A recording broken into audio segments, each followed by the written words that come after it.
നമസ്കാരം മലയാളി വാർത്തയിലേക്ക് സ്വാഗതം. +2 വിദ്യാർത്ഥിനിയെ വീട്ടിലെ ശുചിമുറിയിൽ മരിച്ച നിലയിൽ കണ്ടെത്തി. നെല്ലിപ്പതിയിലാണ് സംഭവമുണ്ടായിരിക്കുന്നത്. നെല്ലിപ്പതി സ്വദേശി മഹേഷ് കുമാറിന്റെ മകൾ അരുന്ധതിയാണ് വീട്ടിൽ തൂങ്ങി മരിച്ച നിലയിൽ കണ്ടെത്തിയത്. 16 വയസ്സുകാരിയാണ് ഇത്തരത്തിൽ മരിച്ച നിലയിൽ കണ്ടെത്തിയിരിക്കുന്നത്. അഗളി GVHS സ്കൂളിൽ +2 വിദ്യാർത്ഥിനിയായിരുന്നു. കഴിഞ്ഞ ദിവസം വൈകിട്ട് സ്കൂൾ വിട്ട് കുട്ടി വീട്ടിലെത്തി ശേഷം ശുചിമുറിയിൽ പോയ പെൺകുട്ടിയെ ഏറെ നേരം കഴിഞ്ഞിട്ടും കാണാനില്ലായിരുന്നു. പുറത്തിറങ്ങാത്തതിനെ തുടർന്ന് തിരച്ചിലാണ് പെൺകുട്ടിയെ മരിച്ച നിലയിൽ കണ്ടത്. മൃതദേഹം അഗളി ഗവൺമെന്റ് ആശുപത്രി മോർച്ചറിയിലാണ്. എന്താണ് സംഭവിച്ചതെന്നതടക്കമുള്ള ചോദ്യങ്ങൾ ബാക്കിയാവുകയാണ്. മറ്റൊരു വാർത്തയിലേക്ക് കൂടി ആലപ്പുഴയിൽ നിന്ന് വരുന്നൊരു വാർത്തയാണ്. നിരക്കി മാറ്റുന്ന ഗേറ്റ് മറിഞ്ഞു വീണ് ചികിത്സയിലായിരുന്ന 1.5 വയസ്സുള്ള കുഞ്ഞു മരിച്ചു. Thrissur assistant prison officer Vaikom TV-പുരം മണിമന്ദിരം വീട്ടിൽ അഖിൽ മണിയപ്പന്റെയും ആലപ്പുഴ പഴവീട് തെക്കേത്തറ അത്തിത്തറ വീട്ടിൽ അശ്വതിയുടെ ഏകമകൻ ഋതവാണ് മരിച്ചത്. കഴിഞ്ഞ 22-ാം തീയതിയായിരുന്നു അപകടമുണ്ടായത്. രാവിലെ 11 മണിക്ക് പഴവീട്ടിലെ വീട്ടിൽ വെച്ചായിരുന്നു അപകടമുണ്ടായത്. അശ്വതിയുടെ അമ്മയ്ക്ക് സുഖമില്ലെന്നറിഞ്ഞ് വൈക്കത്ത് നിന്ന് കുടുംബം കാണാനെത്തി. ഗേറ്റ് അടയ്ക്കുന്നതിനിടെ മുറ്റത്ത് നിന്ന് കളിച്ച കുട്ടിയുടെ ദേഹത്തേക്ക് മറിഞ്ഞു വീഴുകയായിരുന്നു ഗേറ്റ്.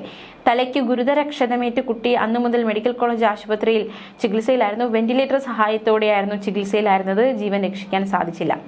അതേസമയം മറ്റൊരു വാർത്തയിലേക്ക് കൂടി. കോവിഡ് കാലത്ത് ആരോഗ്യ പ്രവർത്തകരെന്ന വ്യാജേന എത്തി വടകര കല്ലാമലയിൽ വീട്ടമ്മയെ അടിച്ചു പരിക്കേൽപ്പിച്ച് 5 പവന്റെ മാല കവർന്ന കേസ്. ഈ കേസിലെ പ്രതികളായ താമരശ്ശേരി സ്വദേശി അർജുൻ, വാണിമേൽ സ്വദേശി സന്ദീപ് എന്നിവർക്ക് 7 വർഷം കഠിന തടവും 1 ലക്ഷം രൂപ പിഴയും വിധിച്ചു. കോഴിക്കോട് സെക്കൻഡ് അഡീഷണൽ സബ് കോടതി ജഡ്ജി R. വന്ദനയാണ് ഇവർക്ക് ശിക്ഷ വിധിച്ചത്. 2021 ഫെബ്രുവരി 19-നാണ് സംഭവമുണ്ടായത്. കേസിൽ 1-ാം പ്രതി അർജുൻ ഉച്ചയ്ക്ക് കല്ലാമലയിലെ വീട്ടിൽ വന്ന് ഭർത്താവ് രവീന്ദ്രനെ പറ്റി വീട്ടമ്മയായ സുലഭയോട് അന്വേഷിച്ചു. ഭർത്താവിന് കോവിഡ് വാക്സിൻ എടുക്കാനായി എത്രയും വേഗം അഴിയൂർ ഗ്രാമപഞ്ചായത്തിലെത്തി പേര് രജിസ്റ്റർ ചെയ്യാനായിരുന്നു ആവശ്യം. ഇത് കേട്ട സുലഭ വീട്ടിൽ കിടന്നുറങ്ങുകയായിരുന്ന ഭർത്താവിനോട് വാക്സിൻ എടുക്കാനായി പഞ്ചായത്തിൽ എത്തണമെന്ന് ആരോഗ്യ പ്രവർത്തകർ പറഞ്ഞതായി പറഞ്ഞു. രവീന്ദ്രൻ തന്റെ സ്കൂട്ടറുമായി പുറത്തേക്ക് പോയി. ഈ തക്കം നോക്കി വീട്ടിൽ തിരികെ എത്തിയ അർജുൻ വീടിനകത്ത് അതിക്രമിച്ച് കയറി TV സ്റ്റാൻഡിൽ വെച്ചിരുന്ന ലോഹം കൊണ്ടുള്ള വിഗ്രഹം ഉപയോഗിച്ച് സുലഭയുടെ മുഖത്തടിച്ചു. അടികൊണ്ട് തറയിൽ വീണ സുലഭയുടെ കഴുത്തിൽ നിന്ന് 5 പവനോളം തൂക്കം വരുന്ന സ്വർണ്ണ താലിമാല ഊരിയെടുത്തു. പിന്നാലെ 2-ാം പ്രതിയായ സന്ദീപ് എത്തി സുലഭയെ വീണ്ടും അടിച്ചു. സുലഭ ബോധരഹിതയായി.